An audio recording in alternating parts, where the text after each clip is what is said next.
Hello viewers, welcome to my channel. তো আমার channel তোমাদের জানাই সবাইকে ওয়েলকাম ও অনেক অনেক ভালোবাসা দিয়ে আজকের ব্লগটি স্টার্ট করছি। আজকে তোমাদের সাথে শেয়ার করব কচুরলতির রেসিপি। আমরা তো কচুরলতি অনেকভাবে খেয়েছি, তো আজকে একদম সাবেকিয়ানার মতো রান্না তোমাদের সাথে শেয়ার করব, যেটা মা ঠাকুমাদের হাতে রান্নার রেসিপি। আমরা কচুরলতি চিংড়ি মাছ বলো অনেক ধরনের কিন্তু রেসিপি আমরা খেয়েছি। চিংড়ি মাছ দিয়ে কচুরলতি খেয়েছি, তো আজকে তোমাদের সাথে শেয়ার করব তেলাপিয়া মাছ দিয়ে কচুরলতির রেসিপি। এই রেসিপিটি আমি আমার শাশুড়ি মায়ের থেকে শিখেছি। তো চলো বানিয়ে নেওয়া যাক। তার আগে বলে দিই, আমার চ্যানেলটা যদি এখনও কেউ সাবস্ক্রাইব না করে থাকে বলবো অবশ্যই সাবস্ক্রাইব করে দিতে। তো এখানে আমি 6টার মতো তেলাপিয়া মাছ নিয়ে নিয়েছি, আর কচুরলতিটা আমি আগের থেকে ছাড়িয়ে নিয়েছি। তো কচুরলতিটা তোমরা যখন ছাড়াবে মিনিমাম একদিন আগে এনে রাখতে হবে, পরের দিন ছাড়ালে খুব ইজিলি কিন্তু ছাড়িয়ে নিতে পারবে।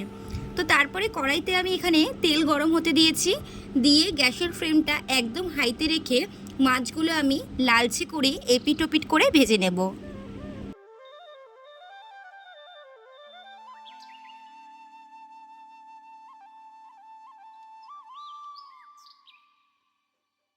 কচুরলতি কিন্তু অনেকভাবে রান্না করা যায়, তো আজকে এখানে আমি কি কি মশলা দিচ্ছি চলো তোমাদের সাথে শেয়ার করি। আমি এখানে সাদা সর্ষে, কালো সর্ষে আর পোস্ত 1 চামচ করে দিয়েছি, আর দিয়েছি একটা বড় সাইজের পেঁয়াজ আর একটা বড় সাইজের টমেটো, 4টে কাঁচা লঙ্কা। তো আমার মাছ ভাজাগুলো হয়ে গেছে। এবার ওই তেলে আমি 1 চামচের মতো কালো জিরে, একটা শুকনো লঙ্কা ফোড়ন দিয়ে আমি পেঁয়াজগুলোকে আগে দিয়ে দেবো। পেঁয়াজটাকে বেশ লালচে করে ভেজে নিতে হবে, আর আধ কাঁচা পেঁয়াজ ভাজলে হবে না, একদমই লালচে করে ভেজে নিতে হবে। তো বন্ধুরা, আমার এই রেসিপিটি ফলো করে তোমরাও একবার বাড়িতে ট্রাই করবে, কথা দিচ্ছি বারবার খেতে ইচ্ছে করবে। এদিকে পেঁয়াজটা গ্যাসের ফ্লেমটাকে একদম লোতে রেখে পেঁয়াজটা ভাজতে দিচ্ছি, আর এদিকে কিন্তু আমি মশলাটা বেটে নেব।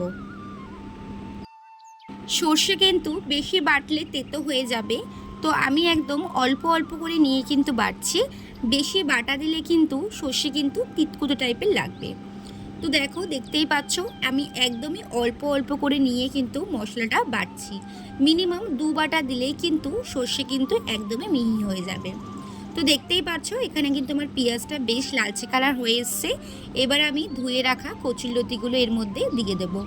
আর আমি কচুরলতিগুলো সেদ্ধ করিনি, অনেক লোকে সেদ্ধ করে ঠিকই, বাট আমি এখানে সেদ্ধ করিনি, কারণ আমি যেই জাতের কচুরলতিটা রান্না করছি সেটা কিন্তু সেদ্ধ করলে একদমই গলে যাবে। তোমরা চাইলে কিন্তু সেদ্ধ করে নিতে পারো, বাট আমি কিন্তু এখানে ভেজেই করছি, এতে কচুরলতিগুলো কিন্তু একদমই শলা শলা থাকে। এখনই কাঁচা অবস্থায় কচুরলতিগুলো ভালো করে নুন হলুদ দিয়ে ভালো করে কিন্তু নাড়াচাড়া করে নিতে হবে। পরে কিন্তু সেদ্ধ হয়ে গেলে বেশি নাড়া যাবে না, কারণ এতে করে কিন্তু কচুরলতিগুলো গলে যেতে পারে বা ভেঙে যেতে পারে। তো ওর জন্য আমি একদমই কাঁচা অবস্থায় থাকতেই নুন, লঙ্কার গুঁড়ো, হলুদ গুঁড়ো দিয়ে কিন্তু ভালো করে নাড়াচাড়া করে নেব।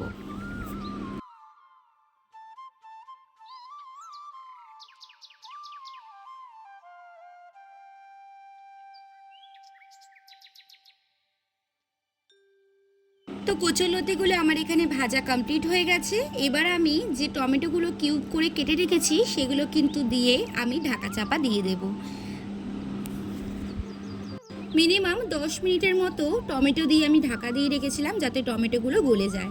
তো এখানে আমার টমেটো গলে গেছে, তো আমি ভালো করে টমেটোগুলো একটু ভেঙে নিচ্ছিলাম এবারে, দিয়ে আবারও কিন্তু 2 থেকে 3 মিনিটের মতো আলতোভাবে কিন্তু আমি কচুরলতিগুলো নাড়াচাড়া করে নেব।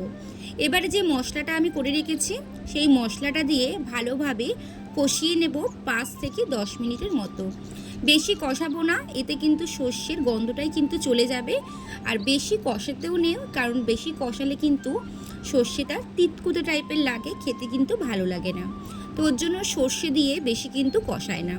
তো এবার আমি মাছগুলো দিয়ে একদমই আলতো আলতো করে সুন্দরভাবে কিন্তু আমি মাছের সাথে মশলাটাকে ভালো করে কষিয়ে নিতে হবে।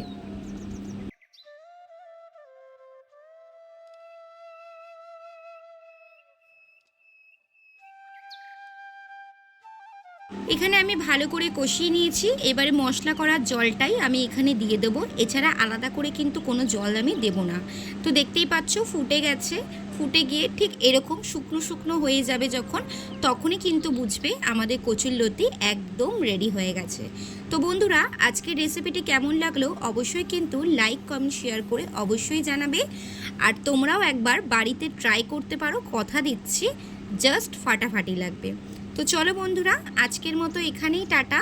আবার দেখা হবে কালকে কোনো নতুন একটা রেসিপি নিয়ে। তো তোমরা কি টাইপের রেসিপি দেখতে চাও অবশ্যই কিন্তু কমেন্টস করে জানিও। আমি সাধ্য মতো চেষ্টা করব রেসিপিগুলো দেওয়ার। তো চলো আজকের মতো টাটা, আবার দেখা হবে কালকে কোনো নতুন ব্লগের সাথে। Thanks for watching my video.